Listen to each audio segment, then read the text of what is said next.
Hello, नमस्कार। स्वागत है आपका कॉस्टिंग की दुनिया में। आज हम क्या पढ़ने वाले हैं? तो आज हम करेंगे स्टैंडर्ड कॉस्टिंग का सेकंड पार्ट, जहां पे हम कवर करेंगे फिक्स ओवरहेड वेरिएंसेस। जैसे कि अगर मैं आपको यहाँ पे दिखाऊं, तो अगर हम स्विच करते हैं यू विल अंडरस्टैंड दैट। जैसे कि अभी तक हम लोग ने वेरिएबल ओवरहेड तक कर लिया था, तो चलो वो वाला पार्ट देख लेते हैं। देखो यहां पे अगर आप देखोगे क्वेश्चन नंबर 1 डिस्क्रिप्शन में मैं आपको बता देता हूं, हमने 4 क्वेश्चंस किए फर्स्ट पार्ट में। ओके, दोस्त जिन्होंने नहीं देखा है they can just check, link description में दे दिया रहेगा, और जो नोट्स मैं आपको कराने वाला हूं इसका भी लिंक डिस्क्रिप्शन में है। ओके फाइन, तो स्टार्ट करते हैं। जरा देखना, पहले 4 क्वेश्चंस थे आपके मटेरियल वेरिएंसेस के ऊपर। अगर मैं बात करूंगा तो पहले 4 क्वेश्चन में पहले 2 थे मटेरियल के ऊपर, एक था लेबर के ऊपर, एक था वेरिएबल ओवरहेड के ऊपर। ओके सर, इतना अपना हो गया है। अब हम शुरू करेंगे किस वेरिएंस से? फिक्स ओवरहेड वेरिएंस से। बट फिक्स ओवरहेड वेरिएंस शुरू करने से पहले 2 minute we will always do one thing, हम 2 मिनट रिवाइज करेंगे। तो जरा सा देख लेते हैं फटाफट जो भी हमने पढ़ा है, एक बार 2 मिनट में गो थ्रू कर लेते हैं। Sir what is standard costing? Cost जो फर्स्ट डे पे सेट होता है, और फर्स्ट डे पे हम क्या निकालते हैं? कॉस्ट सेट करके प्रॉफिट, फिर साल खत्म होता है एक्चुअल प्रॉफिट मिलता है। दोनों के डिफरेंस को नेट प्रॉफिट वेरिएंस बोलते हैं। नेट प्रॉफिट का डिफरेंस वो फेवरेबल हो सकता है या तो एडवर्स हो सकता है। Okay sir, then I can say that profit change होगा, उसके 2 रीजन है सर। या तो क्रेडिट साइड मतलब सेल्स चेंज होगा, या तो डेबिट साइड मतलब कॉस्ट चेंज होगा। सर कॉस्ट चेंज होगा तो कौन सा कॉस्ट चेंज होगा? I can say sir material can change, labour can change, और वेरिएबल ओवरहेड क्या चेंज। एग्जैक्टली। तो मैं कुछ चीज़ आपको बताऊंगा, ज़रा सुनना अभी। यहाँ पर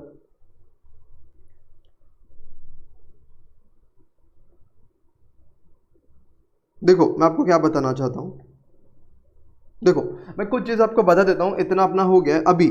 आई just want to highlight something. When I talk about material variance it is dependent upon output. Sir output मतलब आपको याद रहेगा, हम आउटपुट सेम करते थे कि अगर 10 यूनिट बनाया तो उसके लिए कितना खर्चा होना चाहिए था, और उस 10 यूनिट के लिए कितना खर्चा हो गया, तो हम आउटपुट सेम रखते थे, बिकॉज खर्चा आउटपुट पे डिपेंड करता है। आउटपुट मतलब सर प्रोडक्शन।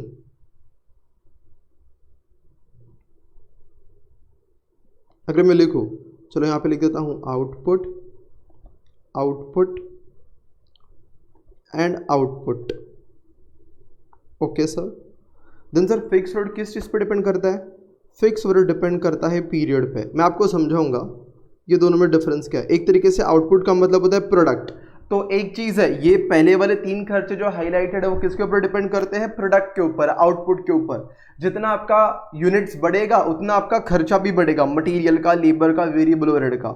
लेकिन अगर आपने एक फैक्ट्री रेंट पे लेके रखा हुआ है, तो अगर एक फैक्ट्री रेंट पे लेके रखा हुआ है, तो आई होप यू अंडरस्टैंड, अगर फैक्ट्री रेंट पे लिया है, मुझे बताओ क्या फ़र्क पड़ेगा आप यूनिट्स बनाते हो या नहीं बनाते हो? आप 10 यूनिट बनाओ, 15 बनाओ, रेंट तो उतना ही रहेगा। रेंट हमेशा किस चीज़ का पे किया जाता है? एक ड्यूरेशन का, कि 1 साल का रेंट इतना, 1 महीने का रेंट इतना। तो फिक्स ओवरहेड किस चीज़ पे डिपेंड करता है, इसको अलग चीज़ से हाईलाइट करते हैं। फिक्स ओवरहेड आपका डिपेंड करता है पीरियड के ऊपर। किसके ऊपर? पीरियड के ऊपर। ओके, तो मैंने सबसे पहले आपको एक डिफरेंशिएशन बता दिया, मटेरियल, लेबर, वेरिएबल ओवरहेड, उसलिए उसको एक पार्ट में कवर किया गया है। फिक्स ओवरहेड आपको पीरियड पे डिपेंड करता है कि 1 साल में कितना खर्चा होना चाहिए था और 1 साल में कितना हुआ। इसमें कैसा होता है, इतने यूनिट्स के लिए कितना खर्चा होना चाहिए था करके। ओके, एकदम शॉर्ट रिविजन, फटाफट फटाफट मेरे को बोलते जाने का। अभी तुम लोग देखो, मैं लिखते जाऊंगा, तुम बोलने का। सर पहला वेरिएंस कौन सा होता है? Material cost, then sir material price, then material usage, then material mix, then material yield करके। ओके, इफ एट ऑल अगर मैं बोलूँ तो ये इसके 2 पार्ट्स हैं, और फिर यूसेज के 2 पार्ट्स हैं आपके। डन सर, इतना क्लियर होता है। अब अगर मैं यहाँ पे आता हूँ, सर लेबर की बात करेंगे तो भी लेबर है ऊपर लिखा हुआ, तो मैं वो वापस पूरा नहीं लिखता, बस मैं मेन वेरिएंस का नाम लिखूंगा, लेबर कॉस्ट। तो cost variance, then labour cost के बाद labour rate variance, then labour efficiency variance, then again labour mix variance and labour yield variance करके। ओके सर, तो ये भी बता दिया। एक आइडल टाइम आता है, वो जब आएगा मैं आपको बताएगा। वेरिएबल ओवरहेड में क्या रहेगा सर? तो वेरिएबल ओवरहेड में सिंपल रहेगा, वेरिएबल ओवरहेड कॉस्ट वेरिएंस। पहला वेरिएबल ओवरहेड कॉस्ट, फिर आपका था एक्सपेंडिचर, और फिर आपका था इफिशिएंसी करके। ओके सर, तो इतना सारा भी अपना देख लिया हम लोगों ने। अब हमें देखना है फिक्स ओवरहेड वेरिएंसेस वाला पार्ट, ये थोड़ा लेंथी रहेगा, so I need patience from your side. अगर मैं बोलूँगा क्वेश्चन नंबर का भी रेफरेंस दे दूँ, question number 1 and 2, question number 3, question number 4, तो ये पहले दो मटेरियल के ऊपर है, एक लेबर के ऊपर, एक वेरिएबल ओवरहेड के ऊपर है। अभी हम क्या करेंगे यहाँ पर क्वेश्चन नंबर 5 and 6 किस पे करेंगे, फिक्स ओवरहेड वेरिएंस पे। तो चलो without wasting any time let's get back here, यहाँ पे आ जाते हैं और मैं आपको फिक्स ओवरहेड वेरिएंस समझाना स्टार्ट करता है करके। ओके, सो स्विच करते हैं, यहाँ पे हेडिंग दे देना मेरे साथ फिक्स ओवरहेड वेरिएंसेस करके। ओके, तो let us write fixed overhead, fixed overhead variances. अच्छा, before we write fix overhead variances, अगर आपको एक एग्जांपल देना हो कि सर फिक्स ओवरहेड वेरिएंसेस का एग्जांपल क्या रहेगा। अच्छा, तो अगर मैं आपको पूछता हूं कि सर फिक्स ओवरहेड वेरिएंसेस का एग्जांपल क्या रहेगा, तो एग्जांपल अगर आपसे पूछा जाए तो एक सिंपल है, मैं एग्जांपल में 2-3 चीजें लिख देता हूं। एग्जांपल के तौर पे क्या आ सकता है सर, रेंट आ सकता है फैक्ट्री का, या तो लेटर से supervisor salary, which is nothing but my fix cost, supervisor salary करके। ओके सर, इतना समझ में आ गया? Yes sir. अब आगे ये वेरिएंसेस कैसे निकालने का, तो सबसे पहले एक क्वेश्चन बेसिक वाला रहेगा जिसमें खाली 3 वेरिएंसेस निकालेंगे, फिर एक क्वेश्चन आएगा जहाँ पे टोटल 7 वेरिएंसेस निकाले जाएंगे। ओके, तो सबसे पहले शुरू करते हैं क्वेश्चन नंबर, नेक्स्ट क्वेश्चन से, जो मैं आपको करते करते ही लॉजिक समझा देगा। तो शुरू करते हैं हमारे क्वेश्चन से, that is question number 5 which is on fix overhead variances करके। ओके, तो ये अपना फिक्स ओवरहेड वेरिएंस के ऊपर है, तो स्टार्ट करते हैं इससे। चलो लिखना स्टार्ट करते हैं, मैं आपको समझाते जाएगा क्या है करके। पहले क्वेश्चन पढ़ लेते हैं। From the following information compute fix overhead variances, done. So requirement is fix overhead variances, particulars, budget, actual. Budget जो फर्स्ट डे पे सेट किया था, ओवरहेड्स का डेटा है, यूनिट्स का डेटा है। ओके, मैं आपको यहाँ पे लिख के देता हूँ। चलो मैं क्वेश्चन भी यहाँ पे एक बार लिख देता हूँ, अपने को सॉल्व करने में वो इजी रहेगा। तो सबसे पहले क्वेश्चन का नंबर भी लिख देते हैं। सर कौन सा क्वेश्चन नंबर है, question number 5। Okay sir, question number 5 लिख दिया। अब क्या करने का, डेटा लिखते जाने का, मेरे साथ तुम लिखते जाने का, धीरे धीरे सब समझ में आएगा, भरोसा रखो तुम लोग। ओके, तो सबसे पहले क्या लिख देने का यहाँ पे, particulars. Okay, first you right particulars, then please write budget, then write actuals. Okay, तो पर्टिकुलर्स, बजट एंड एक्चुअल्स। फिर और क्या डेटा दिया था, ओवरहेड्स का डेटा दिया था sir. Okay, overheads, then what was given after overheads, data was given for units. Okay, overheads का डेटा था, यूनिट्स का डेटा था, और आपका ओवरहेड्स का कितना डेटा था। तो अगर आप ओवरहेड्स का डेटा देखोगे, तो आप ओवरहेड्स का डेटा देखोगे तो शायद आपका 100 रुपीज़ का ओवरहेड्स है, तो मैं यहाँ पे लिख देता हूँ 100 रुपीज़। एंड देन एक्चुअल वाला है 120, एंड देन यूनिट्स है 50 and 53। Okay, so this is the data which is there with us. अब इधर क्या करना है, तो देखो एक अंडरलाइन कर देते हैं, मैं जैसा बोलता हूँ वैसे ही करते जाना, ईजी रहेगा। देखना, तो सबसे पहले हम लोग ने पर्टिकुलर्स लिख दिया है, बजट लिख दिया है, एक्चुअल लिख दिया है। अब मैं इसमें एक काम करता हूँ, कुछ चीज़ें मैं आपको समझाने का कोशिश करेगा, आप बस लिखते जाओ, you will understand everything. Okay, तो now you will write absorption rate. क्या होता है मत पूछो, पेशेंस रखो। अब्जॉर्प्शन रेट, अब्जॉर्प्शन रेट, या तो इसका और एक नाम है तो मैं बोल देगा रिकवरी रेट, रिकवरी रेट, जिसको हम लोग आरआर भी बोल सकते हैं शॉर्टकट में। ओके, अब ये लिखने के बाद आगे क्या लिखने का, तो आगे लिख देने का sir 1 unit is equal to कितना, 1 यूनिट इज इक्वल टू कितना rupees. Okay, now whatever we have return, now what I will do, मैं आपको एक एक करके सारी चीज़ों को क्या करेगा, समझा देगा। आपको मैंने पर्टिकुलर्स, ओवरहेड्स, यूनिट्स लिखा दिया है। Now let us understand logic कि ये ऐसा क्या है करके। ओके, लॉजिक समझते हैं। अब लॉजिक पे आते हैं। अब ये एग्जाम्पल को थोड़ी देर साइड रख रहा हूँ, आपको कुछ भी लिखना नहीं है, आपको खाली लॉजिक समझाया जा रहा है। क्या समझाया जा रहा है? लॉजिक समझाया जा रहा है। ओके, तो मैं नेक्स्ट पेज पे जाता हूँ रफ वर्क के लिए, ज़रा देखना। मान लो अपना कोई एक बिजनेस है, मान लेते हैं। कौन सा बिजनेस मानना चाहोगे? लेटेस्ट हम लोग सैंडविच बनाते हैं। क्या बनाते हैं हम लोग? सैंडविच बनाते हैं। सैंडविच बना के बेचते हैं। सैंडविच बना के बेचते हैं। इसके अंदर ऐसा है कि आपका okay, it's been 10 minutes now. तो सैंडविच बना के बेचते हैं। तो बिजनेस में ऐसा है कि अपना सैंडविच बनाने के लिए क्या क्या लगता है? बोलने का सर सैंडविच बनाने के लिए मटेरियल लगता है। ओके सर, सैंडविच बनाने के लिए मटेरियल लगता है। मैं तुमसे नहीं पूछेगा क्या क्या मटेरियल लगता है ना, तो तुम्हारे पास तो बहुत लंबा लिस्ट है क्या क्या मटेरियल लगता है। उसके बाद सर सैंडविच बनाने के लिए एक पर्सन रहेगा, लेबर लगता है। और मान लो जिस जगह पे हम लोग सैंडविच बनाते हैं उस जगह का अपने को क्या देना पड़ता है? रेंट देना पड़ता है। ओके सर, चलो सोचना चालू करते हैं। सर एक सैंडविच बनाएंगे तो कितने रुपए का मटेरियल लगेगा? लेट अस से 15 रुपीज़ का मटेरियल लगेगा। सर एक सैंडविच बनाएंगे तो लेबर कितने रुपए का लगेगा? तो लेट अस से, चलो इसको मैं थोड़ा डेटा चेंज करता हूँ, आपको लिखना नहीं है। 4 उसके बाद 3, तो टोटल कितना हो जाएगा आपका? This would be this quite easy but still I can से दिस वुड बी 17। एंड ये कौन सा डेटा है? पर यूनिट का डेटा है। तो क्या नहीं से जब मैं सैंडविच बनाता है मेरे को पता है कि सर 14 रुपीज़ का मटेरियल है, 3 रुपीज़ का लेबर देना पड़ेगा, एक यूनिट बनेगा 2 रुपया, 3 रुपया देने का वर्कर को कि भाई तूने एक सैंडविच बनाया, ठीक है। और एज ऑफ नाउ हम मान लेते हैं हम सादा सैंडविच जो बनाते हैं, खाली एक ही टाइप का सैंडविच। नाउ अगर 17 रुपीज़ का हमारा कॉस्ट है, अब नेक्स्ट क्वेश्चन देखते तुम्हारा बिजनेस सेंस कितना अच्छा है। मुझे बताओ बिजनेस में सेलिंग प्राइस कब डिसाइड होता है? सर बिजनेस में सेलिंग प्राइस फर्स्ट डे पे डिसाइड होता है कि लास्ट डे पे डिसाइड होता है? सोचो सोचो सोचो ज़रा, पॉज करो और दिमाग लगाओ। बिजनेस में सेलिंग प्राइस कब डिसाइड होता है? तो क्या ना से बिजनेस में सेलिंग प्राइस फर्स्ट डे पे डिसाइड होता है।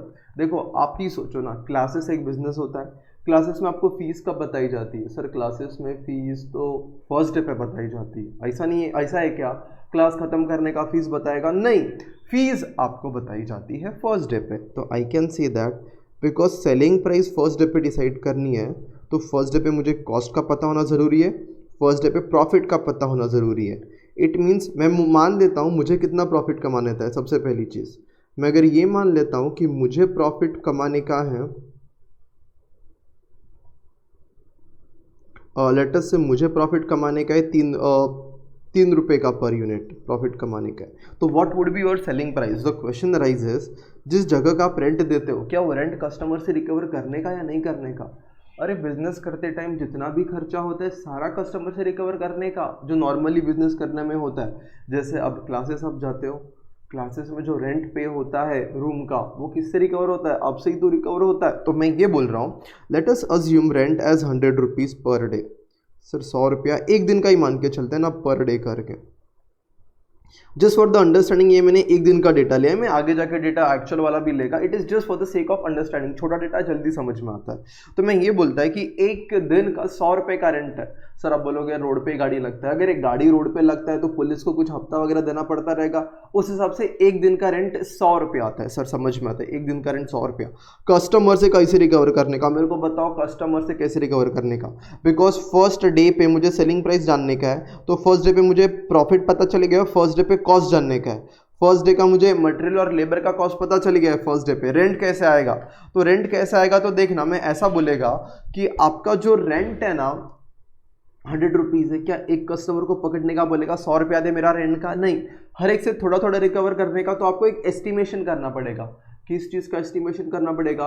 आपको एस्टिमेशन करना पड़ेगा कि ये वाले एक दिन में कितने यूनिट्स बिकेंगे।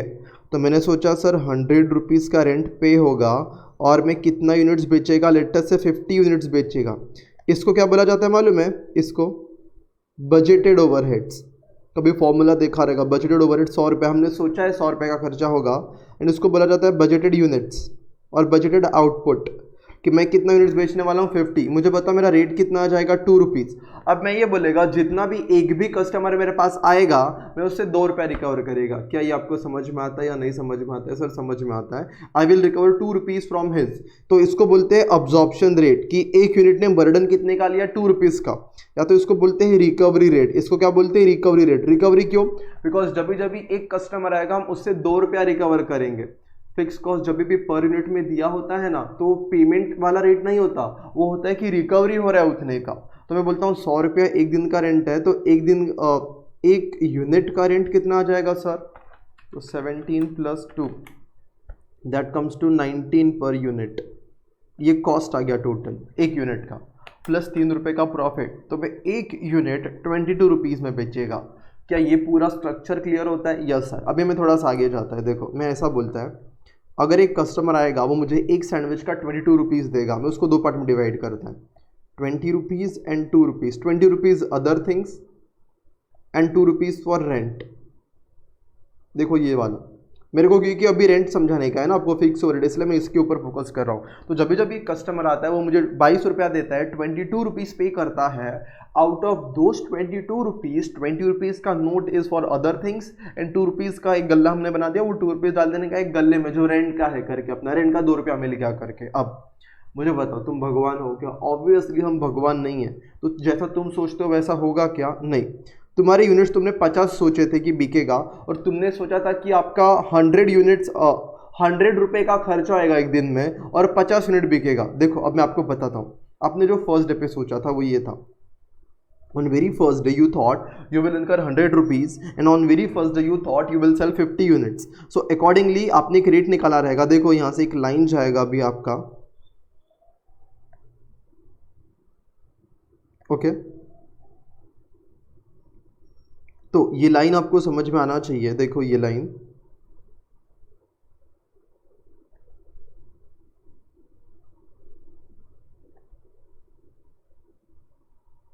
ओके तो अब मैं ये क्या समझाने की कोशिश कर रहा हूँ, मतलब जब भी आपका क्या निकलता है, जब भी आपका अब्जॉर्प्शन रेट निकलता है। अब्जॉर्प्शन रेट कब निकलता है? फर्स्ट डे पे, कि 100 रुपये का खर्चा 50 यूनिट बिकेगा तो एक के लिए 2 रुपये का बर्डन आता है। तो ये मैंने फर्स्ट डे पे निकाला। So how did you get this? I can से यहाँ पे 2 रुपीज़ आ जाएगा, मैं लिख देगा 2 रुपीज़। और ये कैसे आया करके अगर कोई पूछेगा तो मैं उसको बता देगा, सर फर्स्ट डे पे 100 का खर्चा था और 50 यूनिट बिकेगा ऐसा सोचा था, तो this divide by this, 100 divide by 50। Yes sir. तो ये सोच लिया कि 2 रुपीज़ के हिसाब से रिकवरी करने का है, रिकवरी कस्टमर से रिकवरी करने का है।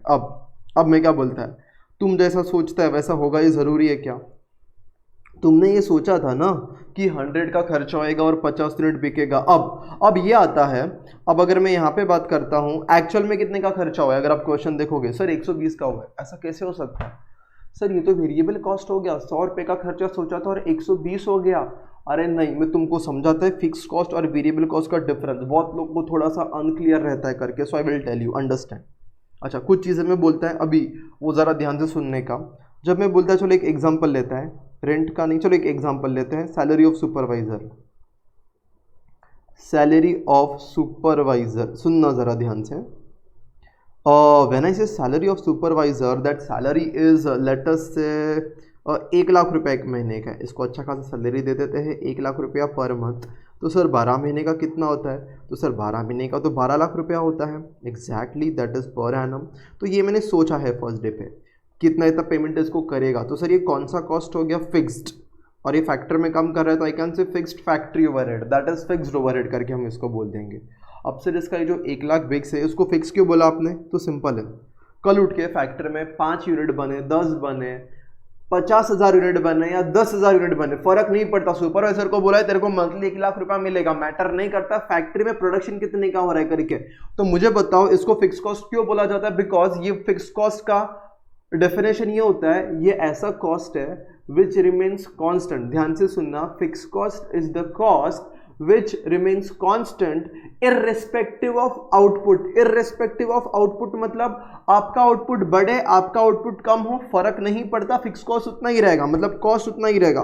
तो आप कितना भी यूनिट्स बना लो आपको 1 साल का 12 लाख रुपया देना, ये पक्की बात है। उसका यूनिट से कोई कनेक्शन नहीं है करके, इसलिए उसको फिक्स बोलते हैं। जिस कॉस्ट का यूनिट के साथ कोई कनेक्शन नहीं होता दैट इज फिक्स कॉस्ट, कि वो तो उतना ही रहेगा करके। Done sir. तो यूनिट्स के बढ़ने से वो कॉस्ट नहीं बढ़ता, ये फिक्स कॉस्ट है सर, समझा?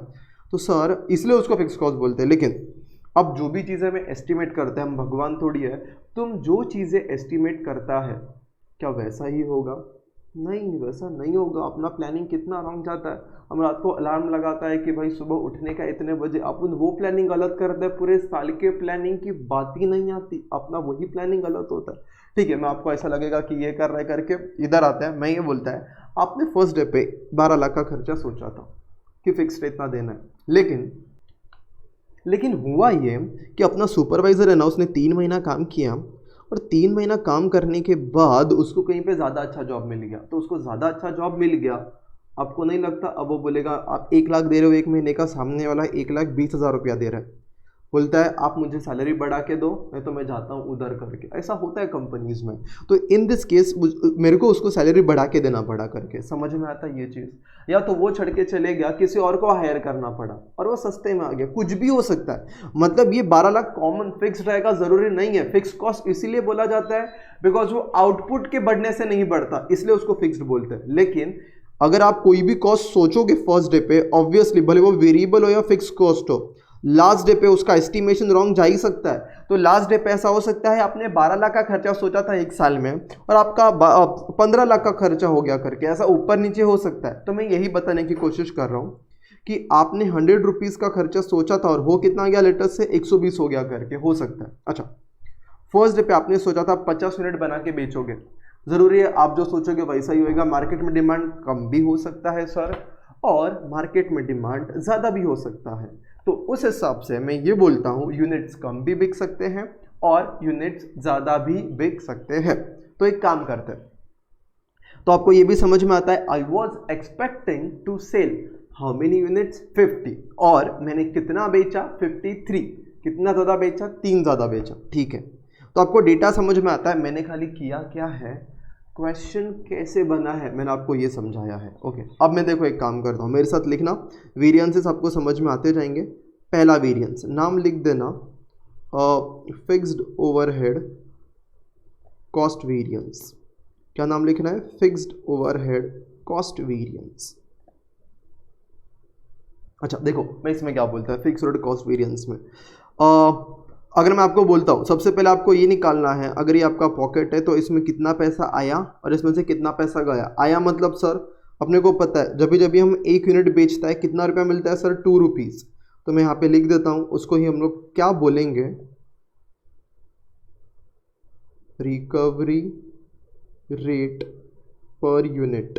तो recovery rate per unit sir 2 है, 1 यूनिट बेचोगे 2 रुपया मिलेगा, इनटू आई कैन से एक्चुअल यूनिट्स, आपने कितना यूनिट्स बेचा मार्केट में। तो क्या नहीं से यू हैव सोल्ड 53 यूनिट्स, 53 लोग आए, वो लोग ने सैंडविच खाया और वो लोग चले गए, तो 53 लोगों ने पैसा दिया रहेगा और कितना रुपया देगा, 22 रुपया, 22 rupees.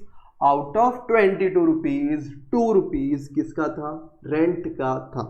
Okay sir, so they paid me 2 rupees for 1 unit, और ऐसा कितना यूनिट्स मैंने मार्केट में बेचा है, 53 यूनिट्स बेचा है। ओके, तो ऐसा करने से मेरे पास एक आंसर आएगा और उस आंसर को हम लोग नाम देंगे रिकवर्ड ओवरहेड्स। रिकवर्ड ओवरहेड्स, तो इसको हम लोग रिकवर्ड ओवरहेड्स भी बोल सकते हैं, या तो अगर एक और नाम जानना हो तो इसको बोलते हैं अब्जॉर्ब्ड ओवरहेड्स, कि कितना अब्जॉर्ब किया हमने। तो हमने कस्टमर से कितना रिकवर किया, जरा कैलसी लो, कैन आई से 2 × 53, I have recovered 106, I have recovered 106 from customers, इतना रुपया आया। अब मेरे जेब से कितना गया, मेरे जेब में कितना आया मैंने ये देख लिया, what came in my pocket is 106 rupees, what went out of my pocket, मेरे जेब से कितना गया, दैट इज एक्चुअल ओवरहेड्स।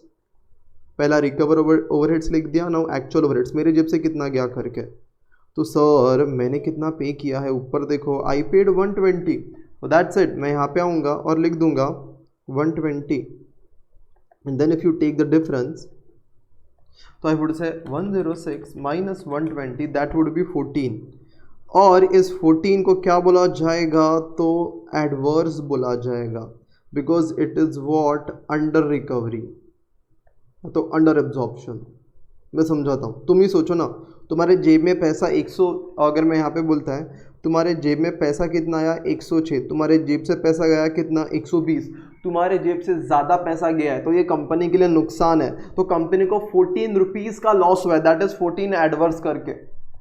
अरे तुम्हारे दिमाग में जाता है जो चीज़ में बोलता है, यस सर समझ में आता है। Now as a owner I want to know, जैसे मैंने मटेरियल में किया था, लेबर में किया था, मेरे को 14 रुपीज़ का लॉस क्यों हुआ, 106 रुपया मेरे जेब में आया और आई कैन से दैट 102 रुपया मेरे जेब से गया, तो मेरे को 14 रुपीज़ का लॉस क्यों हुआ, इसका क्या रीज़न है करके मेरे को जानना है। तो मैं क्या बोलेगा, मेरे को बताओ आपने 2 एस्टिमेट्स किए थे फर्स्ट डे पे, कौन से, ओवरहेड का और एक यूनिट्स का। या तो ओवरहेड का एस्टिमेशन गलत रह गया, गलत हो गया रहेगा, या तो यूनिट्स का है, तो दोनों एस्टिमेशंस गलत हुए रहेंगे। और आप देख सकते हो दोनों भी एस्टिमेशंस गलत हुए हैं करके। ओके, तो अब देखो मैं क्या करता हूँ। तो मैंने फर्स्ट डे पे 2 एस्टिमेट किए थे, मेरा ओवरहेड का कितना खर्चा होगा और मैं कितना यूनिट्स बेचेगा करके। तो सबसे पहला एस्टिमेशन मैंने कितना ओवरहेड का खर्चा होगा ये सोचा था, तो इसीलिए देखो सेकेंड वेरिएंस फिक्स्ड ओवरहेड। अभी मैं शॉर्टकट लिख रहा हूँ, ज़रा देखना। फिक्स ओवरहेड लिख देता हूँ, expenditure variance, fix overhead expenditure variance. मैं देखूंगा मैंने कितना खर्चा सोचा था और कितना खर्चा हो गया करके, मुझे ये देखना है। तो देखो मैं क्या लिख दूंगा इस केस में, मैं बोल दूंगा सर बजटेड ओवरहेड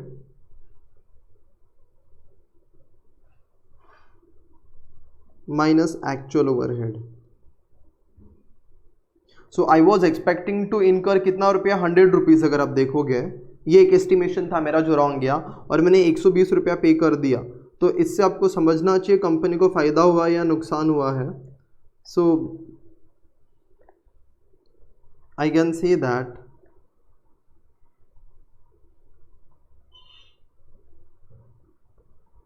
ओके। तो अगर आप देखोगे तो इससे कंपनी को क्या हुआ है, अगर हम देखेंगे तो इससे कंपनी को नुकसान हुआ है। कितना? Company has paid 20 rupees more, that is adverse.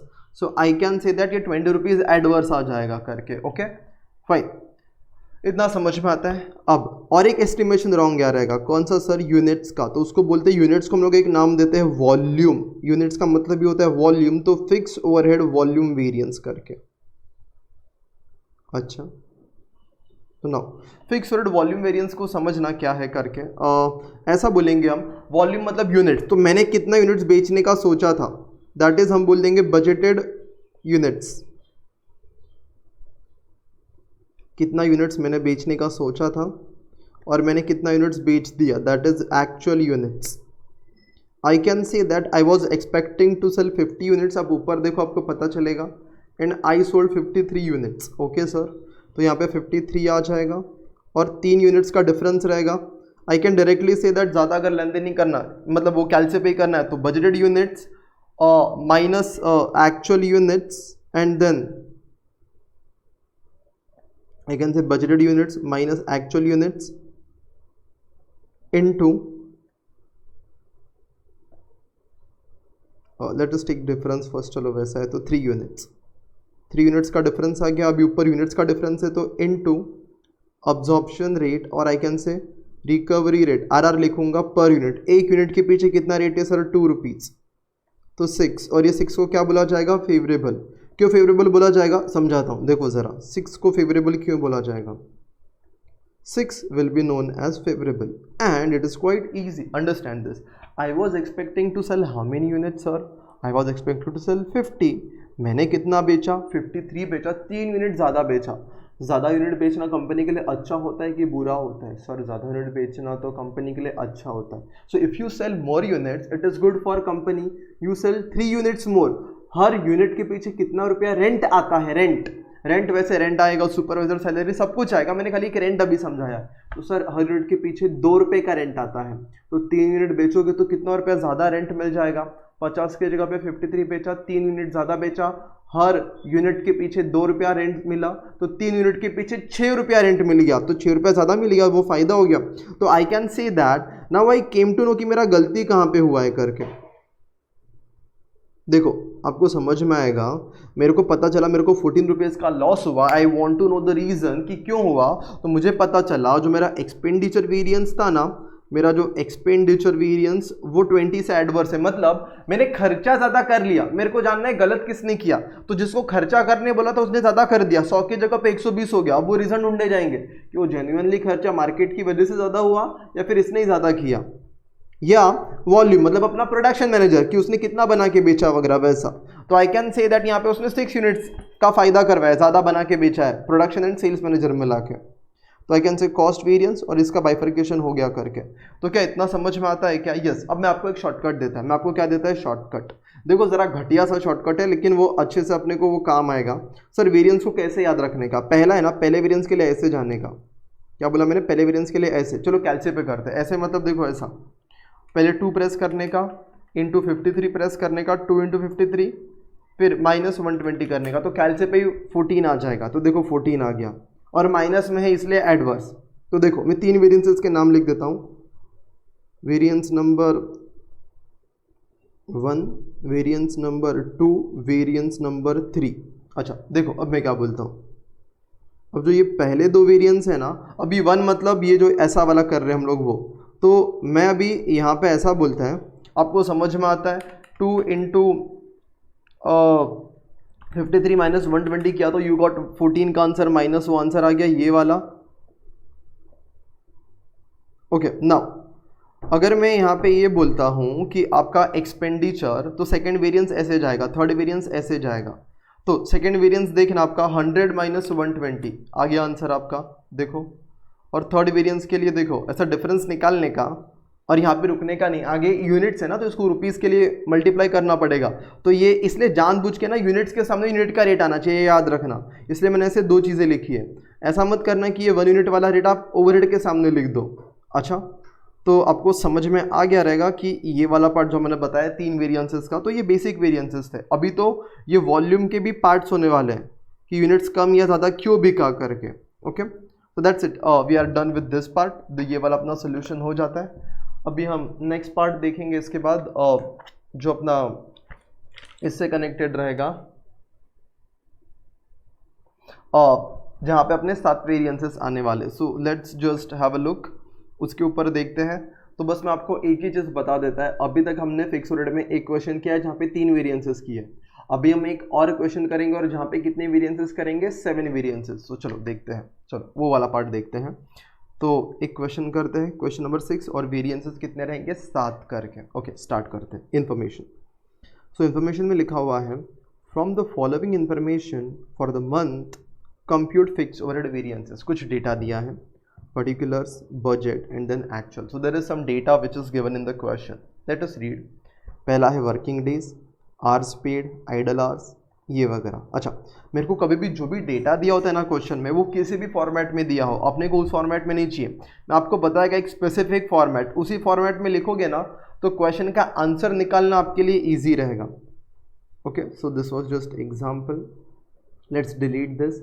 मैं आपको बोलता है वो याद रखना, इसी फॉर्मेट में लिखना, तो तुमको क्या हो जाएगा, इजी हो जाएगा जो मैं बोल रहा हूँ। अभी ध्यान देना,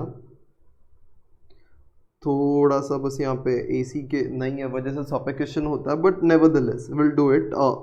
question number 7, sorry question number 6, okay, which is on fix overhead variances. अब मैं जैसा जैसा बोलते हैं वैसा वैसा फॉलो करना। आई कैन गारंटी यू, लोगों को फिक्स ओवरहेड वेरिएंसेस डिफिकल्ट लगता है, आपको सबसे इजी लगेगा। अभी तक मैंने 3 वेरिएंस समझाया ना, तो बेस क्रिएट किया, जैसे मैंने मटेरियल में किया था, पहले 3 वेरिएंस समझा के फिर हम आगे आगे बढ़ते गए, अब हम आगे बढ़ेंगे वैसा, तो स्टेप बाय स्टेप जाने का। तो ज़रा देखना आपका, अगर आप देखोगे तो इन दिस केस ऐसा है, मैं कुछ डेटा बोलते जाता हूँ, वो लिखते जाना, एक एक करके हम प्रोसेस करेंगे चीज़ों को। ओके तो first please right particulars over here,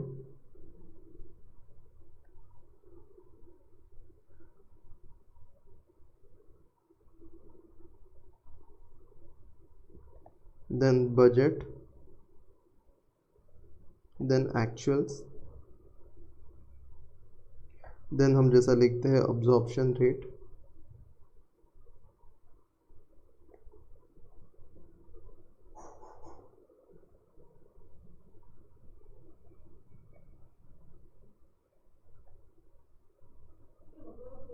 और रिकवरी रेट। ओके अच्छा कुछ डेटा है, जब भी फिक्स रेट का क्वेश्चन दिखेगा ना, इट इज ऑलवेज प्रेफरेबल ये वाला फॉर्मेट बनाने का ही। I will give you the logic too, भरोसा रखो, बट पहले लिख देते हैं। पहले लिख देने का ओवरहेड्स, फिर क्या लिखने का सर, फिर यूनिट्स लिखने का, फिर डेज लिखने का, फिर आवर्स पेड लिखने का, फिर आइडल आवर्स लिखने का,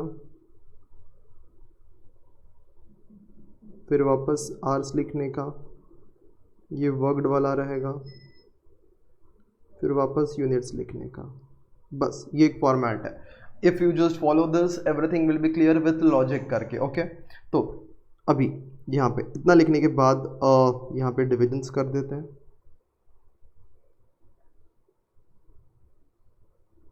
ओके, तुमको 3 रेट चाहिए रहेगा। एक 1 यूनिट इज इक्वल टू कितना rupees, 1 day is equal to कितना rupees, and 1 hour is equal to कितना rupees. Okay, that's it, and then you are done. That's बस इतना ही है।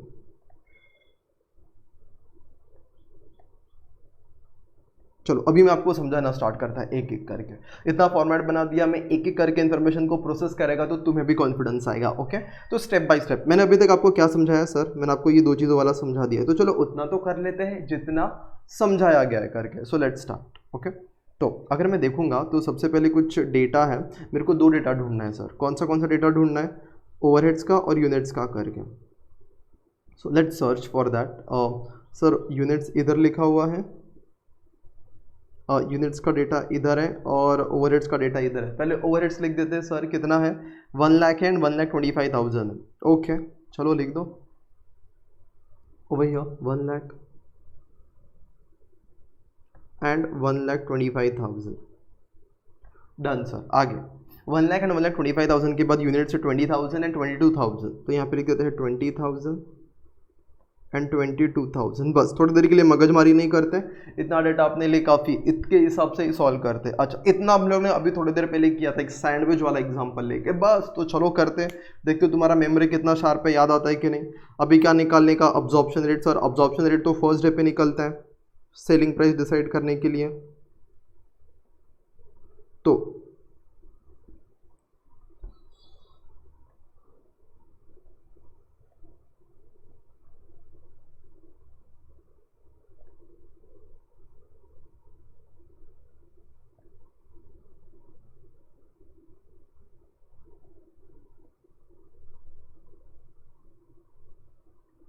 देखो यहाँ पे मैंने ऐसा कुछ अंडरलाइन किया कि अब्जॉर्प्शन रेट निकलेगा ना तो बजट के हिसाब से निकलेगा करके वैसा।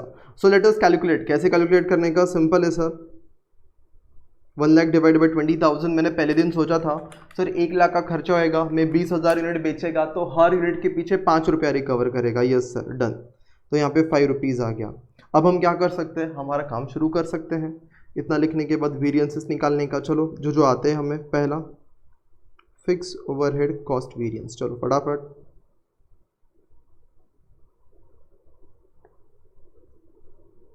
फिक्स ओवरहेड कौन सा वेरिएंस है? Cost variance. कैसे करने का? तो मैंने अभी थोड़ी देर पहले बताया था सर, 1 यूनिट बिकेगा तो 5 रुपया मिलेगा। आप कितने यूनिट्स बेचने वाले हो? 22,000 यूनिट्स बेचने वाले हो, तो 1 यूनिट बिकेगा तो 5 रुपया मिलेगा, and you are going to sell 22,000 units. तो आपके जेब में कितना आएगा? 5 इंटू 22,000, और आपकी जेब से जाएगा कितना? ऊपर जाओगे तो 1,25,000। दैट्स इट, ऐसे जाने का। चलो लिखते हैं। तो मैं पहले लिख देता हूँ, पहले अच्छे तो मैं वैल्यूज ही लिख देता हूँ। तो 5 का मतलब क्या है? वहाँ पे रिकवरी रेट पर यूनिट। तो देखो मैं यहाँ पे लिखते जाऊँगा recovery rate per unit. Recovery rate per unit, 1 unit का कितना रुपया मिलता है? 5 रुपीज़ इंटू एक्चुअल यूनिट्स, हम कितना यूनिट्स बेचेंगे। तो मुझे पता चलता है हम 22,000 यूनिट्स बेचेंगे, तो चलो वो लिख देते हैं 22,000। तो मुझे बताना हम को कितना रुपया मिलेगा? 5 इंटू 22,000, मतलब we will get 1,10,000 rupees. Okay sir, you will get 1,10,000। इसी को हम लोग क्या बोला जाएगा? 1,10,000 को बोला जाएगा रिकवर्ड ओवरहेड या तो अब्जॉर्ब्ड ओवरहेड, दोनों में से एक। मैं लिख देता हूँ रिकवर्ड ओवरहेड, रिकवर्ड ओवरहेड्स। चलो अब मुझे बताओ, इतना पैसा आया, ये जेब में आया है, हाँ इतना कस्टमर से आया, हमने उसको यूनिट्स बेचा 22,000, हर यूनिट के पीछे 5 रुपया मिल गया। मेरे जेब से कितना आ गया मेरे को जानने का है। मेरे जेब से जो गया दैट इज एक्चुअल ओवरहेड्स। तो सर मेरे जेब से कितना गया? ऊपर जाके अगर आप देखोगे तो 1,25,000 गया, ये एक्चुअल वाला ओवरहेड है। तो बस लिख दो 1,25,000, दैट्स इट। तो आई कैन से दैट 1,10,000 केम इन, मेरे जेब से गया 1,25,000। 15,000 रुपया अगर मैं देखेगा ये आउट है जो मेरे जेब से गया। मेरे को पता चलता है मेरे जेब से ज़्यादा रुपया गया है, इधर भी लॉस हुआ अपने को। कितना रुपया ज़्यादा गया? So I paid 15,000 extra. I will say I paid 15,000 extra which is nothing but adverse. और अगर इसको नाम ही देना है, हालांकि ऐसा ज़रूरत नहीं, बट अगर देना आपकी इच्छा है तो आई कैन से अंडर रिकवरी, ये दोनों वैल्यू देखने का, और फिर रिकवरी वाली वैल्यू को देखने का, वो कम है या ज़्यादा है, तो कम है, 1.25 से कम है तो इट इज़ अंडर रिकवरी, और ये बुरा है, पैसा पे ज़्यादा हुआ और रिकवर कम हुआ, दैट इज़ अंडर रिकवरी, तो अंडर एब्जॉर्प्शन भी बोलते हैं। आई वॉन्ट टू नो ऐसा क्यों हुआ, इसके दो रीज़न है सर, या तो ओवरहेड्स का एस्टिमेशन रॉन्ग गया या तो यूनिट्स का। ठीक है, चलो आते हैं और इसको दो पार्ट्स में स्प्लिट करते हैं।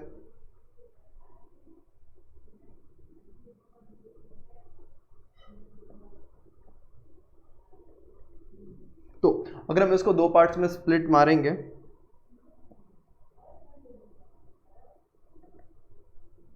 तो देखो, अभी मैंने आपको बताया था नाम, सेकेंड वेरिएंस का नाम क्या है आपका, फिक्स ओवरहेड। क्या था, एक्सपेंडिचर का एस्टिमेशन रॉन्ग रहेगा कि इतना खर्चा होना चाहिए था, एक्सपेंडिचर वेरिएंस। और फिर आपका थर्ड रहेगा फिक्स ओवरहेड वॉल्यूम वेरिएंस, या तो यूनिट्स का एस्टिमेशन रॉन्ग गया। Yes sir. तो first let's talk about expenditure variance. देखो मैं क्या बोलेगा, कितना यूनिट्स मेरे को बेचना चाहिए था, सॉरी कितना खर्चा मैंने सोचा था, मैंने खर्चा सोचा था 1 लाख का और खर्चा हुआ कितने का है, 1,25,000 का, तो मेरा एक्सपेंडिचर का एस्टिमेशन रॉन्ग गया। एक्सपेंडिचर सोचा था 1 लाख का, एक्सपेंडिचर हो गया 1,25,000 का, 25,000 का लॉस हो गया, ज़्यादा हो गया करके खर्चा, तो ये वाला। तो चलो लिख देते हैं सिंपल, इधर भी बजटेड लिख देना है आपको, बजटेड। अपने को लिखना है budgeted overheads minus actual overheads. तो बजट कितने का किया था, 1 लाख का, और खर्चा हुआ कितना है, 1,25,000 का। Just take the difference, you will get your answer as 25,000 which is extra paid. तो इसको क्या बोल देंगे, adverse, that's it. So 25,000 adverse, ये अपना आंसर आ जाता है। अब मेरे को जाना है वॉल्यूम। तो वॉल्यूम मतलब देखो, हमने ऐसा कर लिया है, ऐसे गए, फिर अभी इधर जाके खत्म नहीं होने का, आगे तक जाने का। तो सबसे पहले 20,000 का मतलब है बजटेड यूनिट्स, कितने यूनिट्स बेचने का सोचा था आपने। तो चलो यहाँ पे आते हैं और लिख देते हैं budgeted units. How many units you are expecting to sell, आपने कितना यूनिट्स बेचा है, दैट इज एक्चुअली यूनिट्स। तो देखने का ज़रा कितना यूनिट्स बेचने का सोचा था, आपने सोचा था 20,000 यूनिट बेचेगा, कितना, 20,000। आपने बेचा कितना है ज़रा देखो स्क्रीन पे, 22,000 आपने सेल किया है, तो 22,000। I can see that if I take the difference तो कितना आ जाएगा, 2,000 का। अब सोचने का, ये 2,000 ये क्या है, आपके यूनिट्स है। सोचने का, यूनिट्स कम बिके या ज़्यादा बिके, सर ज़्यादा बिके। 20,000 बेचने का सोचा था, 22,000 बिक गए, रहे हो ज़्यादा बिक गए 2,000 यूनिट। अब इधर प्लस माइनस वाला नहीं सोचने का, लॉजिक सोचने का। प्लस माइनस सोचोगे तो क्या हो जाएगा, गलत हो जाएगा। लॉजिकली सोचो, 2,000 ज़्यादा बिके मतलब अच्छी बात है, और हर यूनिट के पीछे कितना रुपया मिलता है सर, 5 रुपीज़ मिलता है, दैट इज़ रिकवरी रेट। तो अगर 2,000 यूनिट ज़्यादा बेचा तो कितना रुपया मिला रहेगा, that is into recovery rate per unit, 5 rupees मिला रहेगा। और when I say 2,000 into 5, I must have got 10,000, और ये 10,000 रुपया ज़्यादा मिला है मुझे, ओके। सो इसलिए इसको क्या बोलने का, फेवरेबल, बिकॉज ये मुझे ज़्यादा मिला है पैसा, मैंने ज़्यादा यूनिट्स बेचा है 2,000 करके। अब देखो एक्सपेंडिचर की वजह से अगर मैं बोलूँगा तो 25,000 का आपका लॉस है, वॉल्यूम की वजह से 10,000 का गेन है, और एट दी एंड 10,000 का फ़ायदा है। 25,000 के लॉस में से 10,000 का फ़ायदा निकाल दो, हो गया तो उसको नेट ऑफ कर दो, तो 15,000 का लॉस दिखेगा फिर भी। तो आई होप यहाँ तक तो क्लियर है ना। 3 वेरिएंसेस मैंने आपके दिमाग में फिट कर दिए ही रहेंगे। अच्छा, तो देखो मैं क्या बोल रहा हूँ, मैंने 3 वेरिएंसेस आपको बताया। वेरिएंस नंबर 1 जो ऐसा करके आया था, then variance number 2, then variance number 3।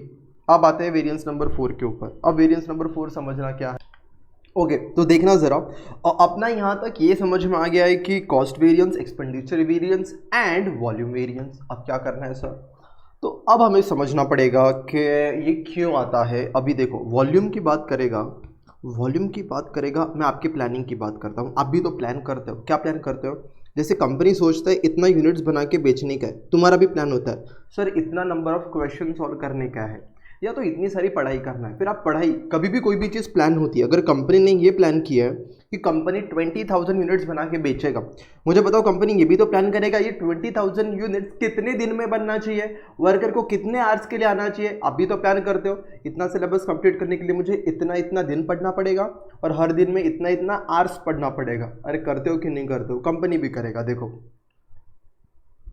तो क्वेश्चन में से मैं ये चीज़ हटा देता हूँ because we are done with that, not all this but yeah this. So जब मैंने स्ट्राइक ऑफ कर दिया, दिस इज द इंफॉर्मेशन जो हमने लिख लिया है। Now let's write about days का डेटा।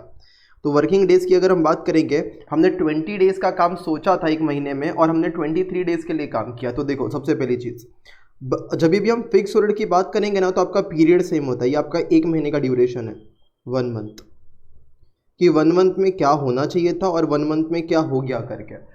आप मटेरियल लेबर करते हो तो आप क्या सोचते हो, इतने यूनिट्स के लिए क्या होना चाहिए था और इतने यूनिट्स के लिए क्या हो गया, दैट इज आउटपुट। हम यहाँ पे ये आउटपुट पे डिपेंड नहीं करता ना आपका फिक्स वर्ड वेरिएंस, वो उसके साथ बढ़ता ही नहीं है। तो हम सोचते हैं ड्यूरेशन, इस ड्यूरेशन में क्या होना चाहिए था और इस ड्यूरेशन में क्या हो गया। तो इस ड्यूरेशन में एक महीने में हमने कितना दिन काम करने का सोचा था, 20 डेज के लिए सर, ओके। और हमने कितना काम किया, 23 डेज के लिए। अच्छा इतना लिख दिया। आगे का चलो मैं आगे लिखूंगा कि हर दिन में मैं कितना पढ़ना चाहिए था या फिर हर दिन में कितना काम होना चाहिए था, वो देखेंगे। Don't worry about it. सबसे पहला 20 days and 23 days. Now understand, if I ask you sir एक दिन में कितना रुपया रिकवर होता है, if I ask you sir एक दिन में कितना रुपया रिकवर होता है, तो क्या नहीं से अगर आपका 1 लाख का खर्चा होएगा, आपने सोचा है एक महीने में, और एक महीने में आप 20 दिन काम करोगे, तो आप हर दिन में कितना रुपया कस्टमर से रिकवर करने का ट्राई करोगे। Sir 1 lakh rupees I want to recover by working for 20 days, 20 दिन काम करके, तो I can say that I will recover कितना रुपया, 5,000। How did you get this? तो सिंपल है, देखो अगर how did you get this अगर अपने को ये जानने का है, तो 5 लाख कैसा आई विल रिपीट, आप कहीं पर लिख दो चाहिए तो 1 lakh divided by 20,000, sorry 20, 1 lakh divided by 20, that is 5,000 करके, ओके ओके।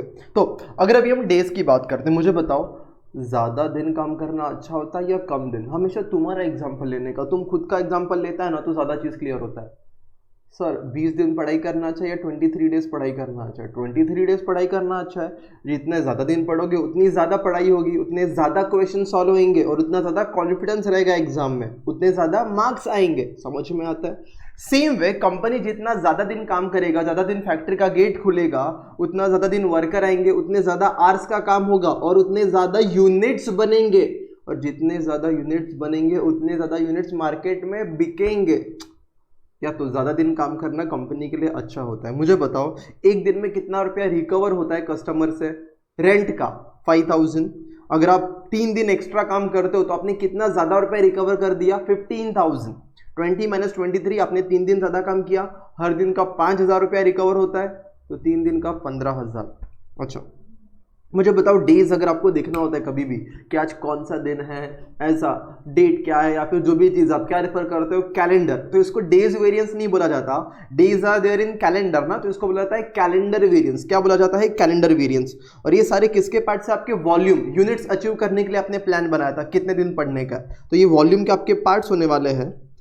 तो मैं थर्ड के बाद यहाँ पे लिख देता हूँ फोर्थ। अच्छा तो इट इज़ प्रेफरेबल, इधर जगह नहीं रहेगा तो मैं पहले वॉल्यूम का आंसर लिख देता हूँ थर्ड वाले पे। अच्छा और मेरे को टेबल का भी ज़रूरत पड़ेगा ही, तो क्या कर सकते हैं हम लोग, तो देखो ज़रा मैं ये टेबल जो जो चीज़ें मुझे चाहिए मैं वो लेके जाता हूँ उस वाले पेज पे। एक सेकेंड ज़रा वेट करना। और तो चलो यहाँ से नहीं तो इन्फॉर्मेशन चलो ना कॉपी पेस्ट कर देते हैं।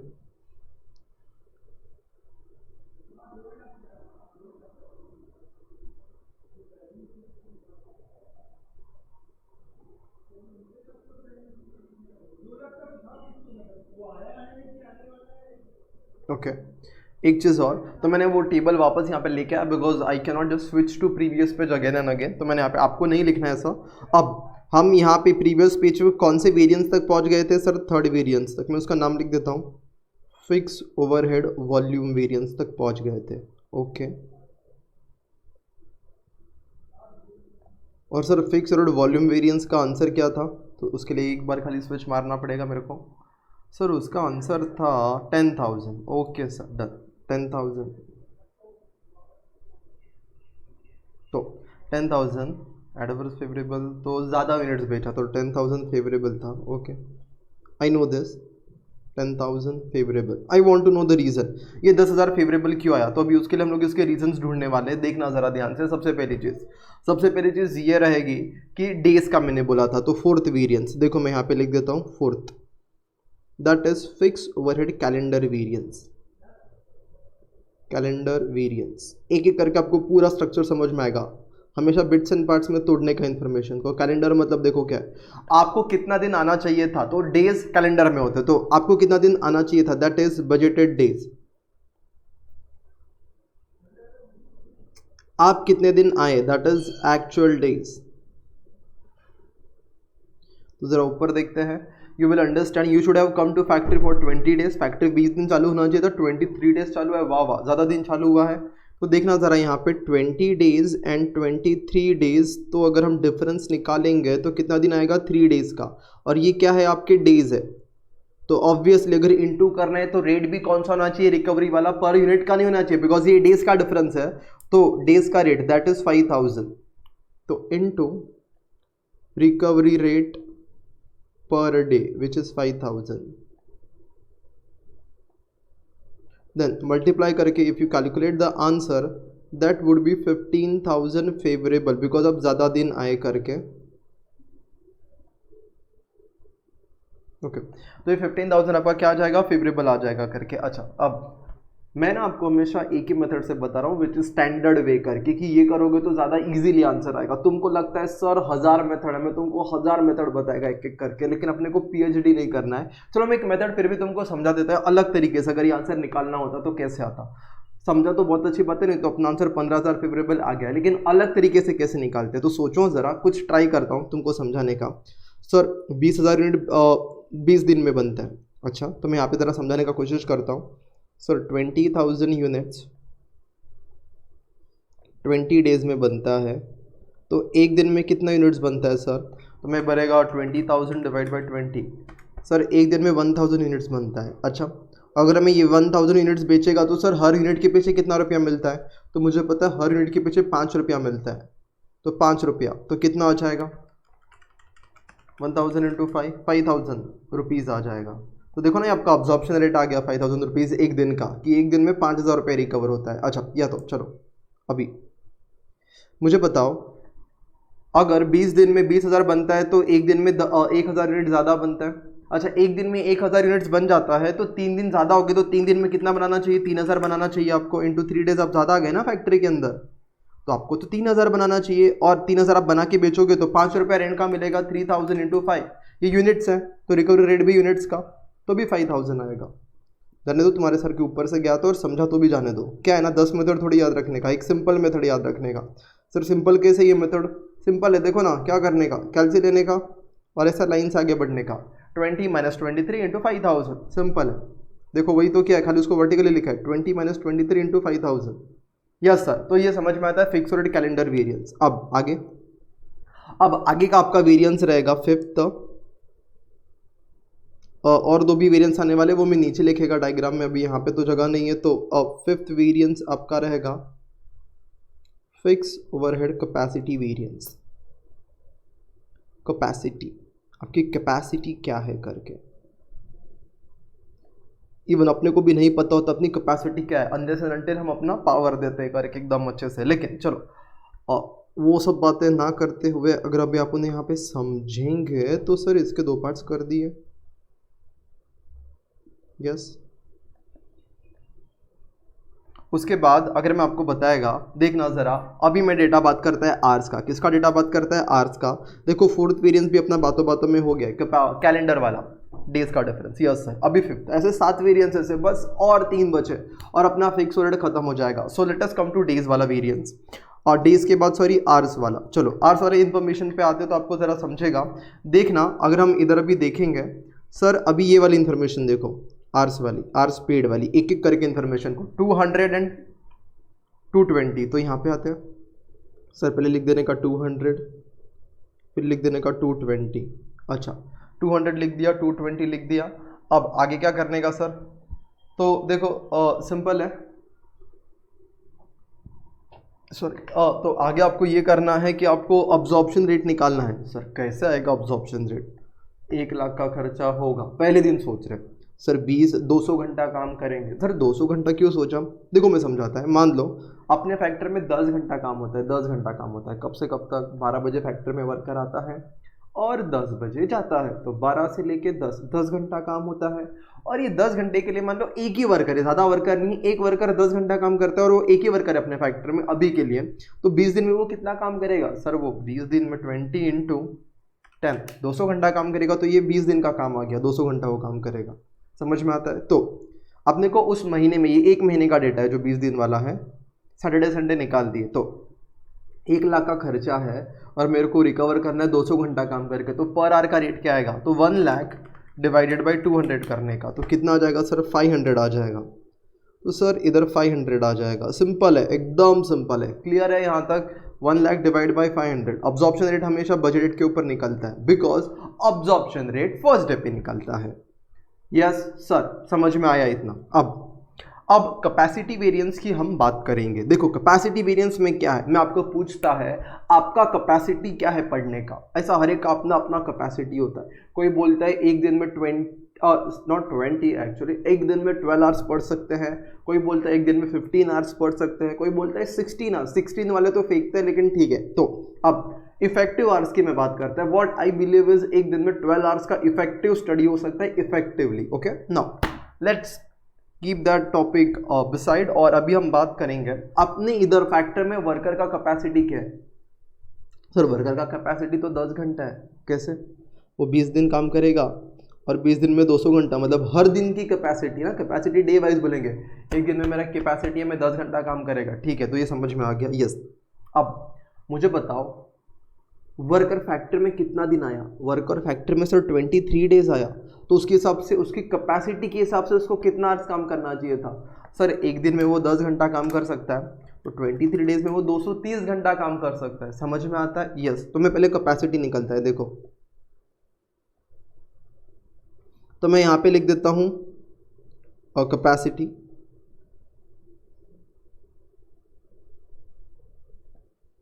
I would say standard because I am revising the capacity now। तो मैं इसको ऐसा बोलेगा कि आपका, तो मैं यहाँ पे डायरेक्टली आई कैन से स्टैंडर्ड कैपेसिटी, ब्लैक से लिखना है ये।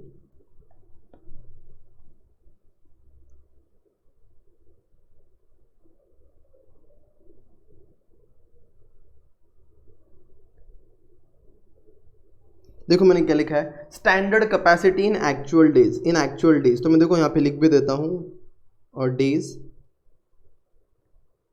And hours. तो मैं बोलेगा सर अगर 20 दिन में वर्कर 200 घंटा आ सकता है फैक्ट्री में, और वर्कर फैक्ट्री में 23 डेज के लिए आया है, तो उस एक्चुअल डेज में वो कितने आवर्स के लिए काम कर सकता है? तो I can say that sir he can work for 230 hours, that is his capacity. जितने दिन के लिए वो आया है ना, उसके हिसाब से वो 230 आवर्स के लिए काम कर सकता है। These are hours, he can work for 230 hours. वो 23 डेज आया तो उसको 230 घंटा काम करना चाहिए था, और उसने कितना किया? 220 घंटा ही किया। That is actual capacity utilise, actual utilised capacity.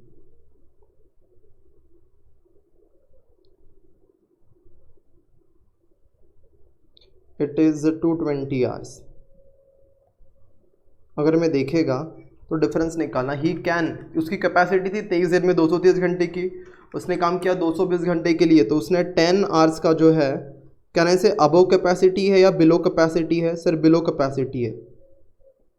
Below capacity का मतलब समझ में आना चाहिए, एडवर्स ही आने वाला है। उसने कम काम किया है, बिलो कैपेसिटी काम किया है करके। अच्छा, और उसने 10 घंटा काम किया है ना, तो इनटू रिकवरी रेट भी कौन सा आना चाहिए सर? पर आवर का आना चाहिए। तो 1 घंटे में कितना अपना रेवेन्यू हो सकता था? 500 रुपये कमा के देता है वर्कर अपने को। तो अगर वो 1 घंटे में 500 कमा के देता है, तो 10 घंटे में वो अपने को कितना कमा के देता? अगर हम करते हैं तो 10 into 500, that would be 5000। And why it is adverse? Because worker ने वो 10 घंटा नहीं काम किया करके। अगर आप देखोगे तो वर्कर ने 220 ही घंटा काम किया, वो 10 घंटे में और 5000 कमा सकता था, लेकिन नहीं कमाया, उतना लॉस हो गया कंपनी को, नहीं कमाया तो। अच्छा, तो मैंने दो आपको बता दिए, एक फिफ्थ और फोर्थ और फिफ्थ बता दिया, और भी दो है अपने। देखो हम लोग यहाँ तक पहुँच गए, फिफ्थ तक। अच्छा, अब मैं आपको एक बार रिवाइज करवा दूँ कि आपको कैलेंडर के बाद कैपेसिटी में क्या करना है। तो सर कैपेसिटी में ऐसा ब्रैकेट बनाने का है, कैपेसिटी में क्या बनाने का है, ब्रैकेट, और करना है क्रॉस मल्टीप्लिकेशन। देखो मैं आपको समझाता है मतलब क्या, मैं जैसा बोलता है वैसे कैलकुलेट करना, तुम्हारा आंसर आ जाएगा। 200 क्रॉस मल्टीप्लिकेशन करते और इस क्वेश्चन मार्क का आंसर निकालो। जादू देखो जादू, 200 इंटू 23 डिवाइडेड बाई 20, तो कितना है 230। जो भी आंसर आया ना, जो भी आंसर आया माइनस करो 220, तो सर माइनस 220, और ये आर्स का है ना डिफरेंस, इंटू रेट कर दो आर्स का, तो इंटू 500, तो 5000 आंसर आ जाएगा। देखो नीचे 5000 आंसर आपको दिख रहा है।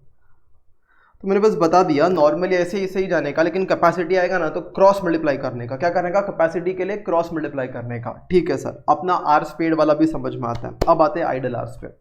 और फर्स्ट डे पे हम लोग ने जो प्लान बनाया होता है ना, तो आइडल आर्स वगैरह माइनस करके ही बनाया होता है कि वर्कर कितने देर तक काम करेगा फैक्ट्री के अंदर। तो मैं ये बोल रहा हूँ कि वर्कर जब भी यहाँ पे अगर हम बात करते हैं, तो हमने फर्स्ट डे पे प्लान ऐसे ही बनाया होता है सोच के कि भाई कितने आवर्स का काम होगा वगैरह। तो यहाँ पे हमने देखा था, आपको समझ में आएगा, ये हमने 200 घंटे का काम सोचा था। जैसे हमने 10 घंटे की पढ़ाई सोची रहेगी, अभी किसी दिन हम 10 घंटे की पढ़ाई सोचते हैं, 24 घंटे में से 10 घंटा मतलब सारी चीज़ें कट करके, सोना खाना पीना वगैरह सब, अपन 10 घंटा पढ़ाई करेंगे, प्लान बनाया। लेकिन ऐसा तो हो सकता है ना कि लाइट चली गई, या तो अपने को बुक ही नहीं मिल रहा है, बुक या तो पेन खत्म हो गया, there can be any reason जिसकी वजह से आइडल टाइम हो सकता है जो हमने सोचा नहीं था करके। 24 घंटे में से हम लोग ने नॉर्मल आइडल टाइम तो निकाल के 10 घंटा लिखा था, लेकिन उस 10 घंटे में से भी कुछ टाइम वेस्ट हो सकता है जो हमने सोचा ही नहीं था करके। कुछ अर्जेंट काम आ गया, मम्मी ने कहीं पे भेज दिया काम करने, तो अपना टाइम थोड़ा बहुत वेस्ट हो सकता है। तो मैं ये बोलता है फर्स्ट डे पे there were no idle hours, जो मैंने सोचे थे कि एबनॉर्मल आइडल आवर्स, एबनॉर्मल मतलब ये होता है जो पता नहीं था। तो मैंने सोचा था हम 200 घंटा ही काम करेंगे। Hours paid and hours worked, अभी समझना, वर्कर फैक्ट्री में 10 घंटा आता है तो उसको 10 घंटे का पेमेंट होएगा। हाँ सर, मान लो 2 घंटे के लिए लाइट चली गई, तो 2 घंटा सोचा नहीं था हम लोग ने लाइट जाएगा, अचानक से लाइट चली गई तो आइडल आवर्स हो गए। अब वर्कर ने मशीन पे कितने आवर्स के लिए काम किया रहेगा, सर उसने तो वर्कर ने मशीन पे 8 ही घंटा काम किया रहेगा। समझ में आता है, तो that is nothing but hours worked. 10 घंटा आवर्स पेड, उसको पैसा 10 घंटे का देना पड़ा। 2 घंटे के लिए लाइट चली गई, वर्कर को ऐसा थोड़ी बोलेंगे लाइट चली गई थी तेरे को पैसा नहीं देंगे, वो बोलेगा सर मैं फैक्ट्री में था, मशीन ब्रेकडाउन हो गया, मशीन में कुछ ब्रेकडाउन हो गया है, टेक्नीशियन आया है 2 घंटे तक वो रिपेयर कर रहा है, वर्कर ऐसे ही बैठा है तो भी उसको पैसा मिलेगा, बिकॉज मशीन ब्रेकडाउन हुआ, उसमें उसका क्या फॉल्ट, वो तो बोलेगा मैं फैक्ट्री में था मेरे को पैसा चाहिए। तो कंपनी उसको 10 घंटे के लिए पे करेगा, लेकिन उसने काम कितना किया है, 8 आवर्स। तो ये अगर इक्वेशन मैं यहाँ पर यूज़ करता हूँ, देखो ज़रा, I would say sir let us से आइडल आवर्स कहीं पे दिया रहेगा यहाँ पे, तो देखो आइडल आवर्स कितना दिया है, अगर आप देखोगे तो सर 8 आवर्स दिया है। तो यहाँ पे आते हैं, यहाँ पे लिख दिया मैंने 8 आवर्स। तो आपने काम कितना किया रहेगा, 220 माइनस 8, आपने काम कर दिया रहेगा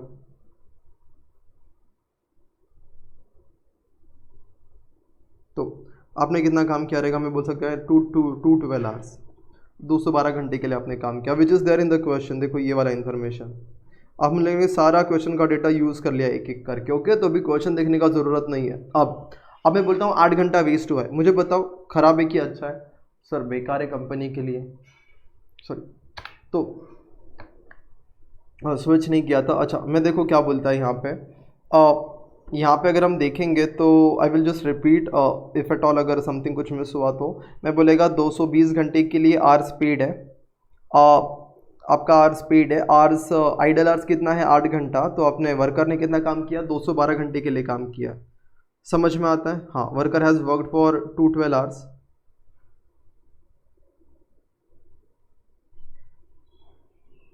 ओके, सो वर्कर ने 212 घंटा फैक्ट्री में काम किया है करके, ओके। मैं बोलूँगा 8 घंटा वेस्ट हो गया, यस सर 8 घंटा तो वेस्ट हो गया, लाइट चली गई थी, तो कंपनी को नुकसान कितना हुआ, हर 1 घंटे के पीछे 500 रुपये का नुकसान होता है अगर वर्कर काम नहीं करता। तो 8 घंटा वेस्ट हुआ तो कितना नुकसान है, 8 इंटू 500 का। तो यहाँ पे आते हैं और वो लिख देते हैं 8 इंटू 500 के लिए, तो अभी वेरियंसेस को नाम दिया जाएगा, ये फिर भी इधर okay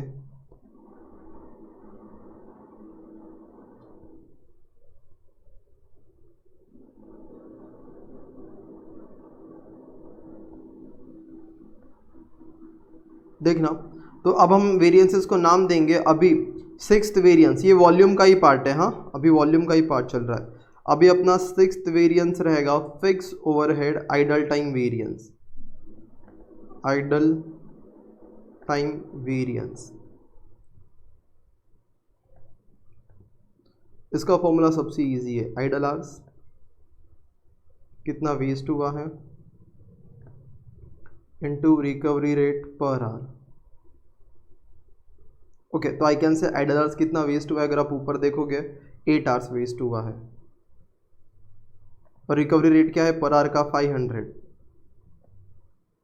so if you just do this calculation, तो 8 इंटू 500 दैट कम्स टू 4000, तो आपका 4000 एडवर्स।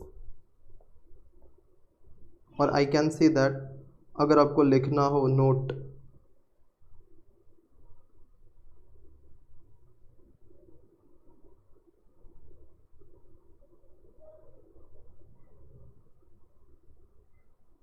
छोड़ो, तो you can just right note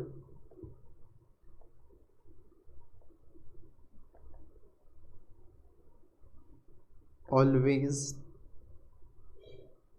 adverse. Idle time हमेशा एडवर्स रहेगा, बिकॉज ये वो टाइम है जहाँ पे वर्कर काम नहीं करता करके। अब वर्कर का आइडल आवर्स भी निकाल दिया, अभी वर्कर्स का आइडल आवर्स निकालने के बाद क्या बचेगा सर, उसका इफिशियंसी देखने का अपने को। तो अभी 7th वेरिएंस है, लास्ट वेरिएंस।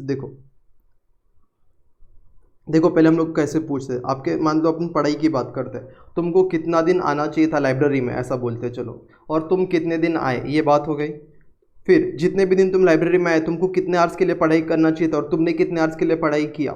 फिर तुम लाइब्रेरी में आए थे तो कितना आवर्स वेस्ट हो गया, लाइट वगैरह नहीं था। अब जितना भी आवर्स तुमने काम किया है ना, उसमें कितना आउटपुट दिया, इफिशिएंट कितने हो, क्या आके टाइम पास से क्या है कि एक्चुअल में पढ़ा है आपने, कितने चैप्टर फिनिश किए, that is nothing but efficiency. तो आपका अभी 7th वेरिएंस रहेगा, देखना आपका 7th वेरिएंस रहेगा फिक्स ओवरहेड इफिशिएंसी वेरिएंस। कौन सा रहेगा, fix overhead efficiency variance.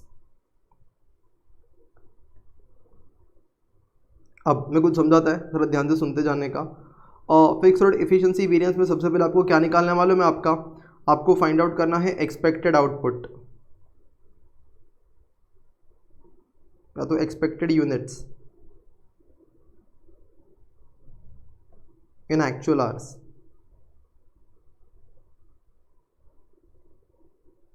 Expected units in actual hours अगर मैं बात करेगा, so I just want to know expected units in actual hours. तो in that case I can say that how many units are expected, तो I can say how many units are expected in actual hours। तो देखो मैं ऐसा लिख देगा यहाँ पर, मैं यहाँ पे लिख देगा hours and units। देखो मेरे को बताओ, मैं यूनिट का एक कॉलम कॉपी करता है, देखो मैं क्या कर रहा हूँ सुनो, ये जो यूनिट वाला है ना, मैं चीज़ यहाँ पे वापस कॉपी कर देता है। देखो चलो लिख देते हैं, आई कैन से दैट 20,000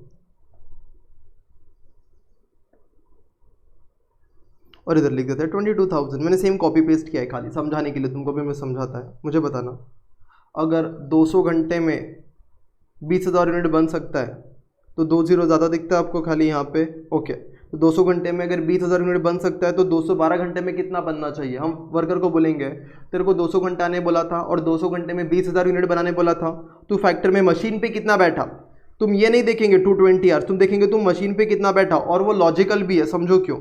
देखो इफिशिएंसी देखना हो तो तुमको बोला गया था लाइब्रेरी में आने का 10 आवर्स के लिए पढ़ने का, okay, no idle hours, 10 hours के लिए पढ़ने का और 10 चैप्टर कर देने का कवर। कितना चैप्टर, ये आवर्स हो गए, और ये यूनिट्स। आपको कितने क्वेश्चन सॉल्व करने हैं, 10 क्वेश्चन सॉल्व करने बोला था। आप लाइब्रेरी में 10 आवर्स के लिए आए, 2 आवर्स के लिए लाइट चले गया था, आपने 8 आवर्स के लिए पढ़ाई किया, बिकॉज 2 आवर्स के लिए लाइट ही नहीं था, तो आपने लाइब्रेरी में 8 घंटा पढ़ा और आपने 9 क्वेश्चन सॉल्व किए। तो आप क्या बोलोगे, अच्छा काम किया कि बुरा, ऐसा बोलोगे क्या कि एक क्वेश्चन कम सॉल्व किया। आप देखोगे वर्कर इफिशिएंट है कि नहीं, तो आप बोलोगे 10 घंटे में 10 बोला था ना, तो 8 घंटे में कितना, क्रॉस मल्टीप्लाई 8 सॉल्व करना चाहिए था, और 8 घंटे में 8 करना चाहिए था, तूने 8 घंटे में 9 सॉल्व किया, अरे वाह तूने बहुत फटाफट काम किया है करके वैसा। तो सेम वे अभी यहाँ पे जाएगा जो मैंने आपको अभी समझाया है, देखना ओके तो मैं यहाँ पे आता हूँ efficiency, how many in this many hours कितना यूनिट्स एक्सपेक्टेड था, तो यहाँ पे मैं बोलता हूँ 200 घंटे में 20,000 बनना चाहिए। तो देखो यहाँ पे आते हैं, अगर 200 घंटे में 20,000 यूनिट बनना चाहिए तो 212 घंटे में कितना बनना चाहिए।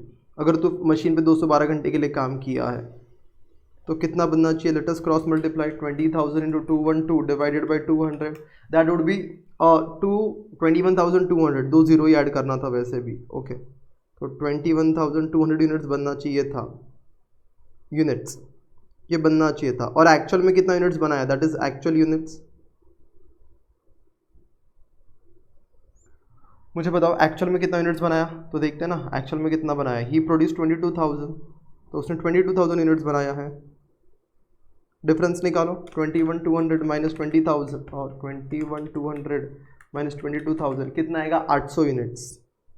तो अब यहाँ पे 800 यूनिट्स का डिफरेंस आ जाएगा। और अगर मैं आपसे पूछता हूँ ये 800 यूनिट्स कम बनाए कि ज़्यादा बनाए, तो सर 800 यूनिट्स कम बनाए, टारगेट 22,000 नहीं सॉरी ज़्यादा बनाए।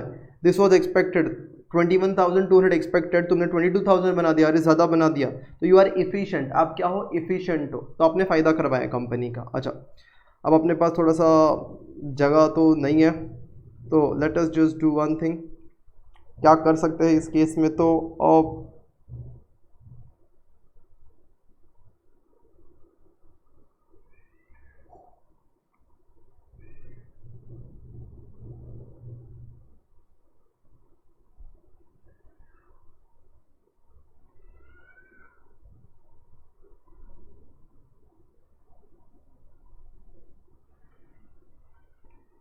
ओके एक सेकेंड ज़रा टाइम देना।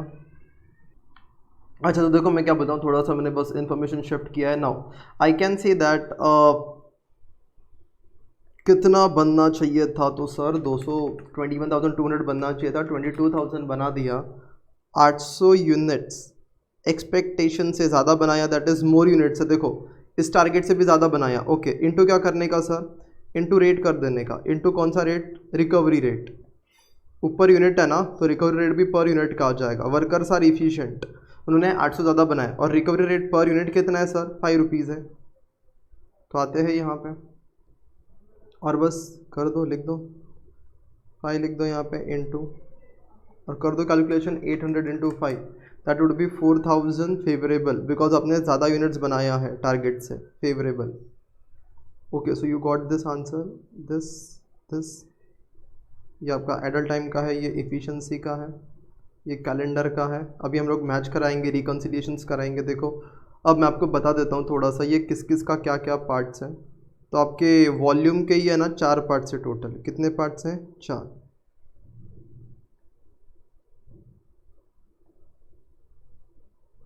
आपके वॉल्यूम के टोटल कितने पार्ट्स है 4 करके आपको दिखेंगे। तो ज़रा देखना वॉल्यूम के एक है कैलेंडर, एक है आपका capacity, okay as you can see, then one is idle time and one is efficiency करके। Let us just take total कितना आता है देखते हैं। तो 15,000 फेवरेबल है कैलेंडर, माइनस 5,000 बिकॉज वो कैपेसिटी एडवर्स है, then minus 4,000, then plus 4,000 efficiency का। तो 10,000 पॉजिटिव आता है, तो वो दिखता है आपको कि 10,000 पॉजिटिव है। देखो ये वाला चीज़, ओके। तो अपने को समझ में आता है अभी कि ये कैलकुलेशंस क्या है। यस सर, अबे वेरिएंसेस आपको मैंने सारे समझा दिए। 7th वाला वेरिएंस अगर मैं वापस बोलेगा क्या करने का सर, 7th वाले वेरिएंस के लिए भी क्रॉस मल्टीप्लिकेशन करने का। देखो ऐसा, और फिर आपका कैलसी पे वो आंसर आ जाएगा। ऐसा 2 चीज़ों के लिए क्रॉस मल्टीप्लिकेशन करने का, उसको मैं हाईलाइट भी कर देता है चाहिए तो। 2 चीज़ों के लिए, एक 5th वाले के लिए और एक 7th वाले के लिए क्रॉस मल्टीप्लाई करने का, that is capacity and efficiency. Efficiency देखो कैसा सर 20,000 ऐसा cross multiplication, that is 20,000 into 212 divided by 200, एक आंसर आएगा क्वेश्चन मार्क की जगह पे, देन माइनस 22,000 इंटू ये यूनिट्स है ना, तो यूनिट का रेट कितना 5, तो इंटू 5, तो आपका 4,000 फेवरेबल आ गया। माइनस में आंसर आ रहा है लेकिन फिर भी फेवरेबल, बिकॉज आप लॉजिकली समझो उस चीज़ों को कि ज़्यादा काम किया उसने अच्छा करके। अच्छा so these are the variances. एक लास्ट पार्ट, ऐसा कभी करना नहीं चाहिए बट फिर भी एक बार फटाफट सुनते जाना। पहला वेरिएंस है सर ऐसे, दूसरा वेरिएंस है ऐसे, इस पे ही बताते हैं। उसके बाद तीसरा वेरिएंस कैसे है, ऐसे, डेज वाला वेरिएंस ऐसे, एंड कैपेसिटी वाला ऐसे, क्रॉस मल्टीप्लिकेशन, फिर आगे बढ़ने का, देन आइडल टाइम सीधा, सॉरी ऐसे नहीं, ऐसे आवर्स इनटू अर्ली रेट आपका। देन आप इफिशिएंसी की बात करोगे तो sir cross multiply and what ever is your answer, इससे माइनस करने का और ऊपर आपका यूनिट का रेट करके। अच्छा ये तो ये सारी चीज़ें समझाने के बाद अभी कुछ चीज़ों का मैं अगर मैं आपको फंडा बताऊँ तो ज़रा देखना ऐसा है, जो आपके पहले वेरिएंसेस है ना, पहले दो, अगर याद रखना हो कभी, अगर दिमाग ही नहीं लगा ना, अगर याद रखना हो तो ऐसा है, उसमें प्लस आया ना मतलब फेवरेबल बोलने का, माइनस आया मतलब एडवर्स बोलने का। ओके, और उसके बाद जो वेरिएंसेस है ना, जो ये वाले, तो उसमें क्या याद रखने का, उसमें ये याद रखने का प्लस आया ना तो उल्टा, दैट इज़ नॉर्मली फेवरेबल बोलते ना तो एडवर्स, और माइनस आया तो फेवरेबल बोलने का, तो भी आपका काम हो जाएगा। थर्ड वेरिएंस है बिकॉज वो वॉल्यूम वाला पार्ट स्टार्ट होता है। तो मैं आपको वापस बोलता है, देखो आपका पहले दो वेरिएंसेस के लिए नॉर्मल याद रखने का, प्लस मतलब फेवरेबल, माइनस मतलब एडवर्स, लेकिन उसके बाद के लिए क्या करने का, प्लस मतलब अभी फेवरेबल की जगह पे एडवर्स वाला पार्ट आ जाएगा। ओके बस इतना, और इसका लॉजिक भी काफ़ी इजी है। देखो अगर मैं आपको समझाऊँ, अगर मैं सेल्स वेरिएंस की थोड़ा सा बात करता हूँ, अभी देखो आपने कॉस्ट स्टैंडर्ड लिख देता हूँ और एक्चुअल लिख देता हूँ। आपने 10 का खर्चा सोचा था, 12 रुपये का हो गया, -2 हो गया आंसर, 10 - 12, बट ये -2 है ना, ये क्या है आपका, एडवर्स है सर। क्यों एडवर्स है, खर्चा ज़्यादा हो गया। लेकिन अगर मैं सेल्स की बात करता हूँ, 10 रुपये का सेल्स हो जाता, 12 रुपये का सेल्स हो गया, आंसर -2 ही आएगा, दोनों का डिफरेंस। लेकिन ये फेवरेबल है बिकॉज सेल्स ज़्यादा होना अच्छी बात है, लेकिन खर्चा ज़्यादा होना अच्छी बात नहीं है करके, तो 10 - 12, 2 रुपये का ज़्यादा बेच दिया है, अच्छी बातें करके, दैट इज़ फेवरेबल आ जाएगा। तो आंसर माइनस होके भी फेवरेबल है। देखो यहाँ पे जैसे आप देख सकते हो, माइनस होके भी वो फेवरेबल है क्योंकि वो वॉल्यूम है, यूनिट्स कितना बेचना चाहिए था और कितना बेचा। So at my end I have clarified everything with reference to fix overhead. तो अपना ये सेशन में फिक्स ओवरहेड खत्म होता है। नेक्स्ट सेशन में we will start with profit volume sales वाला पार्ट, सेल्स वेरिएंस जो काफ़ी इजी रहेगा, एंड एक प्रॉफिट वेरिएंसेस, वो एक सेशन में कवर करेंगे। Then we will start with reconciliation. So I can say that आज के लिए स्टूडेंट्स इतना काफ़ी है। तो can I see that this is done, आज के लिए इतना काफ़ी है करके, नोट्स वगैरह तुमने लिख ही दिए रहेंगे। अच्छा last but not the least, आपको याद कराने के लिए, पता नहीं हमेशा मन करता है रिवाइज करवाने का, तो मैं एक बार रिवाइज करवा देता हूँ, ज़रा देखना फटाफट। मैं बोलूँगा सर पर्टिकुलर्स का कॉलम आएगा, एक बजट का कॉलम आएगा, एक एक्चुअल का कॉलम आएगा, 2 लाइन छोड़ के एक ऐसा लाइन आएगा, ओवरहेड्स OUDHIH, ओ मतलब ओवरहेड्स, OUD, यू मतलब यूनिट्स, डी मतलब डेज, एच मतलब आवर्स, आइडल आवर्स आवर्स, फिर वापस यूनिट्स लिख देने का। ओके सर, देन ये डेटा लिख देने का सारा, देन 1 1 1 क्या, UDH, 1 यूनिट 1 डे 1, फिर rupees rupees rupees, 1 unit 1 day 1 hour. फिर ये अब्जॉर्प्शन रेट फर्स्ट डे पे निकलता है, तो overheads divide by units, overheads divide by days, overheads divide by hours, और फिर बस वेरिएंसेस निकालते जाओ। पहले दो वेरिएंसेस के लिए नॉर्मल जैसा होता है, प्लस मतलब फेवरेबल, माइनस मतलब एडवर्स। उसके बाद वाले वेरिएंसेस के लिए वॉल्यूम से, प्लस मतलब फेवरेबल नहीं बोलने का, एडवर्स, और माइनस मतलब फेवरेबल। ये थोड़ा याद रखना है तो ठीक है, या तो वो बेकार चीज़ है एक्चुअली, आपको लॉजिक क्लियर है तो बस कोई टेंशन वाली बात नहीं है। That's it. तो thank you so much for watching this video. इतना अगर आपको हेल्प किया तो आई एम ग्लैड कि आपको इतनी हेल्प हुई। मिलेंगे नेक्स्ट लेक्चर में सेल्स वेरिएंसेस के साथ। थैंक यू, नमस्ते।